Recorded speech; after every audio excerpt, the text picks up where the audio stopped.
जय श्री हरि विष्णु भक्तों, भगवान विष्णु की कृपा आप पर और आपके परिवार पर सदैव बनी रहे। तो आज हम सुनेंगे शरद पूर्णिमा की पौराणिक कथा।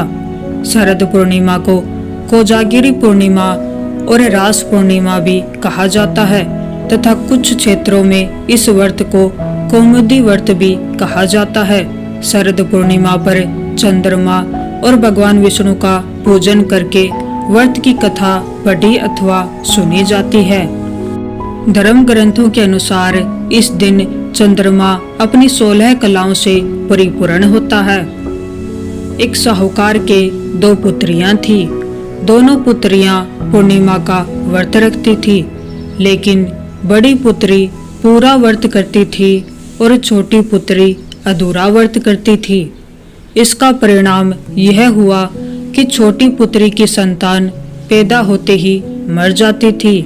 उसने पंडितों से इसका कारण पूछा तो उन्होंने बताया कि तुम पूर्णिमा का अधूरा व्रत करती थी, जिसके कारण तुम्हारी संतान पैदा होते ही मर जाती है। पूर्णिमा का पूरा व्रत विधि पूर्वक करने से तुम्हारी संतान जीवित रह सकती है। उसने पंडितों की सलाह पर पूर्णिमा का पूरा व्रत विधि पूर्वक किया। बाद में उसे एक लड़का पैदा हुआ, जो कुछ दिनों बाद फिर से मर गया। उसने लड़के को एक पाटे पर लेटाकर ऊपर से कपड़े से ढक दिया। फिर बड़ी बहन को बुलाकर लाई और बैठने के लिए वही पाटा दे दिया। बड़ी बहन जब उस पर बैठने लगी तो उसका लहंगा बच्चे को छू गया। बच्चा लहंगा छूते ही रोने लगा। तब बड़ी बहन ने कहा कि तुम मुझे कलंक लगाना चाहती थी, मेरे बैठने से यह मर जाता। तब छोटी बहन बोली कि यह तो पहले से ही मरा हुआ था, तेरे ही भाग्य से यह जीवित हो गया है, तेरे पुण्य से ही यह जीवित हुआ है। उसके बाद नगर में उसने पूर्णिमा का पूरा व्रत करने का ढिंढोरा पिटवा दिया। शरद पूर्णिमा की कथा के अनुसार मगध देश में वलित नामक एक गरीब ब्राह्मण रहता था। यूं तो वह अनेक विद्याओं का ज्ञाता था तथा नित्य ब्रह्म मुहूर्त में स्नान, त्रिसंध्या आदि करता था, किंतु आर्थिक रूप से वह अत्यंत निर्धन था। यदि कोई उसके घर आकर कुछ दान दे जाए तो स्वीकार कर लेता था, अन्यथा वह किसी से कुछ भी नहीं मांगता था। उसकी पत्नी कलह प्रिय थी, इसी कारण ज्ञान का धनी होने के बावजूद वह निर्धन था। वह पत्नी प्रतिदिन इस बात को लेकर कलह करती थी कि उसका विवाह यदि धन संपन्न परिवार में होता तो वह स्वर्ण आभूषणों से सजी धजी घूमती। उसकी पत्नी अन्य रिश्तेदारों के समक्ष भी उस गरीब ब्राह्मण के कुल एवं विद्या का तिरस्कृत करती रहती थी। खास बात यह है कि उसने यह प्रण ले लिया था कि जब तक वो धनवान नहीं होंगे तब तक वह पति के हर आदेश के विपरीत ही कार्य करेगी। एक दिन तो उसने अपने पति से राजा के यहाँ से धन चोरी कर लाने को कहा तथा ऐसा न करने पर आत्महत्या करने की चेतावनी दी। फिर एक बार श्राद्ध पक्ष में श्राद्ध हेतु आवश्यक सामग्री उपलब्ध नहीं थी, परंतु ब्राह्मण इस बात को लेकर चिंतित था कि उसकी पत्नी उसे घर में श्राद्ध आदि कर्म नहीं करने देगी। वह यह सब मन ही मन विचार कर ही रहा था कि तभी उसका एक मित्र वहां आ गया। वलित को चिंतित देखकर उसका मित्र बोला कि यह तो कोई समस्या ही नहीं है। यदि तुम्हारी पत्नी जो तुम कहते हो उसका उल्टा करती है तो तुम उससे जो भी कार्य करवाना चाहते हो उसके विपरीत कार्य करने को कहोगे तो तुम्हारी परेशानी दूर हो जाएगी। इतना सुनते ही ब्राह्मण वलित हर्षित हो उठा।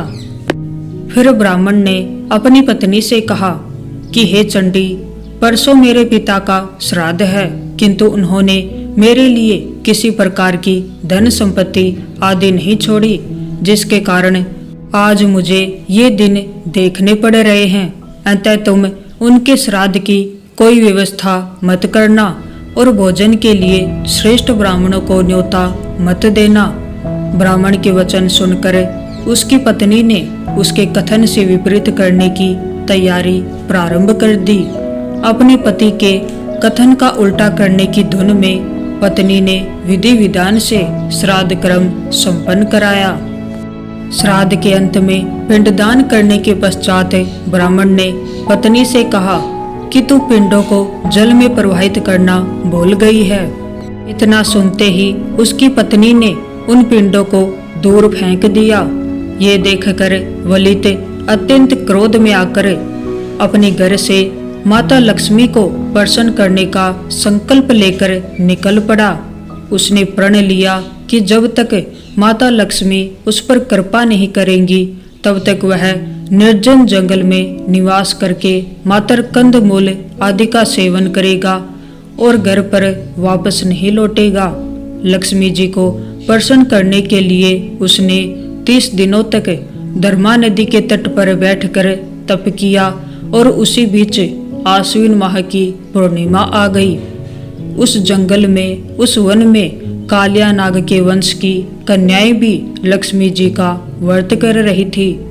उन नाग कन्याओं ने पंचामृत, रत्न एवं दर्पण आदि अर्पित कर देवी लक्ष्मी का श्रद्धा पूर्वक पूजन किया। प्रथम पहर पूजन में व्यतीत हो गया। उसके बाद चौसर खेलने की तैयारी हुई, किंतु चौसर खेलने के लिए 4 लोगों की आवश्यकता थी और उन्हें चौथा भागीदार नहीं मिल रहा था। वह वन में चौथे व्यक्ति को खोज रही थी कि उनकी नजर नदी तट पर बैठे वलित ब्राह्मण पर पड़ी। नाग कन्याओं ने उससे पूछा कि आप कौन हैं? कृपा हमारे साथ लक्ष्मी जी को प्रसन्न करने हेतु चौसर खेलने के लिए चलिए।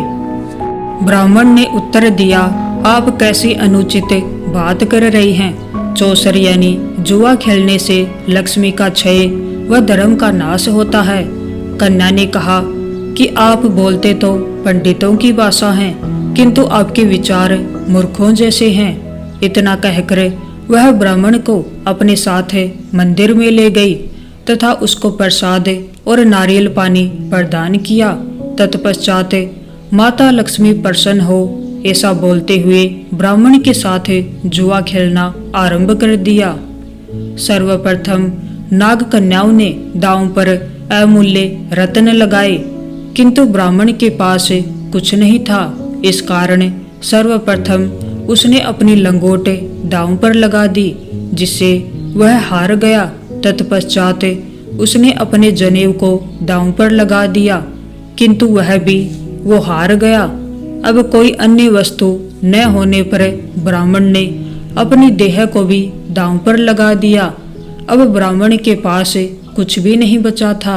इसी बीच मध्य रात्रि हो गई और देवी लक्ष्मी भगवान श्री विष्णु के साथ संसार में भ्रमण करते हुए वहां से गुजरी। भ्रमण करते करते उन्होंने देखा कि एक ब्राह्मण कोपिन व योग्य पवित्र विहीन होकर घोर चिंता और निराशा से घिरा हुआ बैठा है।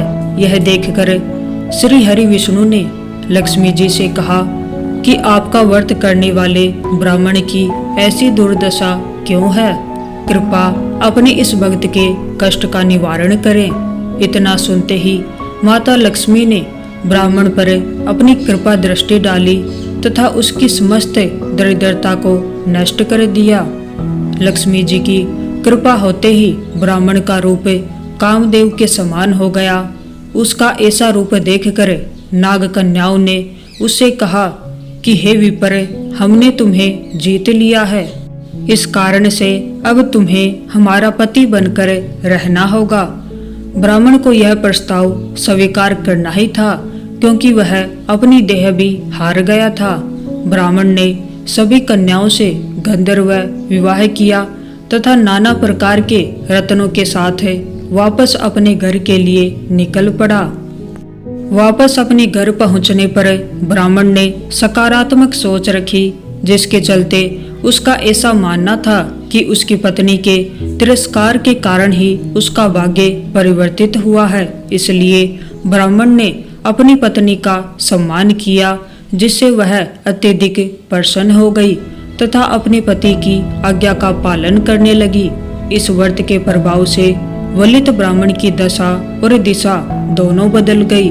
तभी से यह व्रत किया जाने लगा। चलिए अब सुनते हैं गणेश जी की कहानी, क्योंकि कोई भी व्रत गणेश जी की कहानी के बिना अधूरा ही रहता है। एक बुढ़िया थी, वह बहुत ही गरीब और अंधी थी। उसके एक बेटा और बहू थे। वह बुढ़िया सदैव गणेश जी की पूजा किया करती थी। एक दिन गणेश जी प्रकट होकर उस बुढ़िया से बोले, बुढ़िया माँ, तू जो चाहे सो मांग ले। बुढ़िया बोली, मुझे तो मांगना ही नहीं आता, कैसे और क्या मांगू। तब गणेश जी बोले, अपने बहू बेटे से पूछकर मांग ले। तब बुढ़िया ने अपने बेटे से कहा, गणेश जी कहते हैं तू कुछ मांग ले, बता मैं क्या मांगू।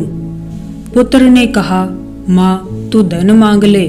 बहू से पूछा तो बहू ने कहा, माँ पोता मांग ले। तब बुढ़िया ने सोचा कि ये तो अपने अपने मतलब की बात कह रहे हैं। अतः उस बुढ़िया ने पड़ोसियों से पूछा तो उन्होंने कहा, बुढ़िया तू थोड़े दिन ही तो जिएगी, क्यों तू धन मांगे और क्यों तू पोता मांगे। तू तो अपनी आंखों की रोशनी मांग ले, जिससे तेरी जिंदगी आराम से कट जाए। अगले दिन जब गणेश जी दोबारा आए तो बुढ़िया बोली, यदि आप प्रसन्न हैं तो मुझे 9 करोड़ की माया दे, निरोगी काया दे, अमर सुहाग दे, आंखों की रोशनी दे, नाती पोता दे और सब परिवार को सुख दे और अंत में मोक्ष दे।